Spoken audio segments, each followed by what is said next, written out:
Sambung pelajaran fizik tingkatan 5 KSSM bab elektronik bab yang kelima. Hari ini kita buat ulang kaji beserta latihan. Ulang kaji elektronik, apa yang kita dah belajar? Kita belajar tentang tiup vacuum di mana menggunakan konsep pancaran termion. Apa itu pancaran termion? Pemancaran elektron daripada permukaan logam yang dipanaskan. So dia mesti dalam keadaan begitu sahajalah, sebab elektron kalau bukan keadaan itu dia mesti memerlukan konduktor.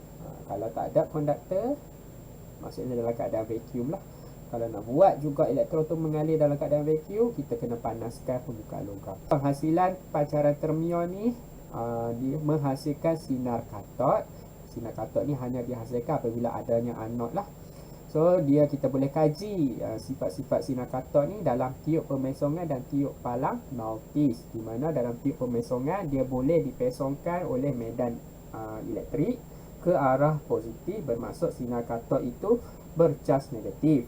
Dan pada tiup palang nautis ni dia akan menghasilkan bayang-bayang, maksudnya dia ni bergerak lurus lah, sinar katod ni bergerak lurus.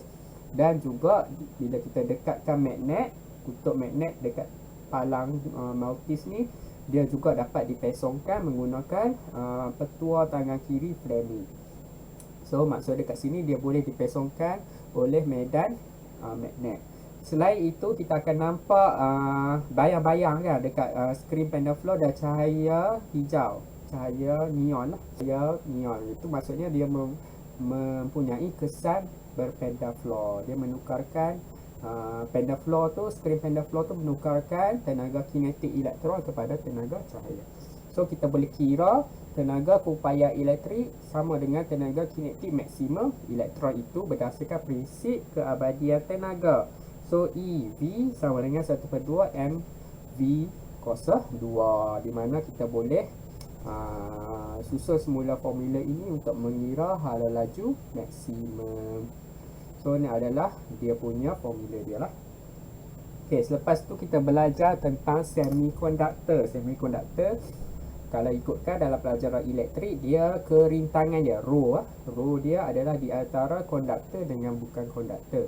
Contohnya silikon, dia boleh mengalirkan arus elektrik, tapi dalam satu keadaan, iaitu di mana kita perlu membekalkan haba, barulah dia boleh mengalirkan arus elektrik. Tetapi ada tak cara lain yang kita boleh buat supaya silikon itu boleh mengalirkan arus elektrik? Boleh, iaitu nama dia pendopan. Proses pendopan di mana kita letak atom bendasir digabungkan sekali dengan silikon itu.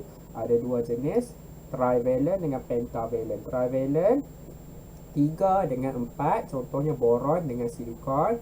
So kita ada yang 3 ni kekurangan satu tempat, kita panggil lohong lah. So yang elektron ni akan masuk dalam lohong, menghasilkan lohong di tempat yang baru. Okey, so di tempat yang baru, so elektron ni pun akan masuk balik dalam lohong tu dan akan menghasilkan lohong di tempat yang baru. So lohong itu sebenarnya bergerak. So dia adalah jenis P, semikonduktor jenis P, sebab lohong bersifat positif. Okey, so kalau dia pentavalent, phosphorus ada 5, silikon ada 4. So 4 dengan 4 phosphorus bergabung, manakala tinggallah satu ekstra elektron daripada phosphorus yang bergerak bebas. So dia punya pembawa charge majoritinya adalah elektron bebas yang boleh bergerak bebas kerana tiada lohong. So dia adalah bersifat negatif, semikonduktor jenis N. So apa yang kita boleh buat? Semikonduktor jenis P dengan semikonduktor jenis N kita gabungkan membentuk simpang PN. Kita panggil simpang PN sebab dekat tengah-tengah tu ada lapisan susutan. So ada dua keadaan, pincang depan dengan pincang songsang. Pincang ke depan berlaku apabila yang P sambung kepada positif, yang N sambung kepada negatif bateri. So di mana lapisan susutan di tengah akan menipis, menyebabkan rintangan dia berkurang. So arus akan mengalir. Kalau dalam keadaan pincang songsang, sebaliknya lah, P akan sambung kepada negatif bateri, N akan sambung kepada positif bateri, di mana lapisan susutan akan menebal, menyebabkan rintangan dia meningkat, arus tidak akan mengalir. So fungsi diod sebenarnya adalah untuk membenarkan arus elektrik mengalir dalam arah tertentu sahaja, iaitu arah pincang depan. Kegunaannya dalam rektifikasi arus ulang alik. Rektifikasi adalah proses penukaran arus ulang alik kepada arus terus. Ada dua, gelombang separuh dengan gelombang penuh. Gelombang separuh maksudnya penggunaan diod yang kurang daripada 4. 1, 2, 3. Dia akan jadi rektifikasi gelombang separuh. Kalau diod itu ada 4, maksudnya rectifier tertimbang nama dia. Sunan dia mesti selari, dia gelombang penuh. Tetapi kalau kita tengok gelombang penuh tu, dia tak smooth, dia tidak rata. Kalau boleh kita nak serata yang mungkin, kita tambahlah kapasitor sebagai perata arus. Kalau nak meningkat lagi kerataannya, kita tingkatkan kapasitor itu. Okey, transistor adalah juga peranti elektronik yang di mana kita ada MPN ataupun PNP.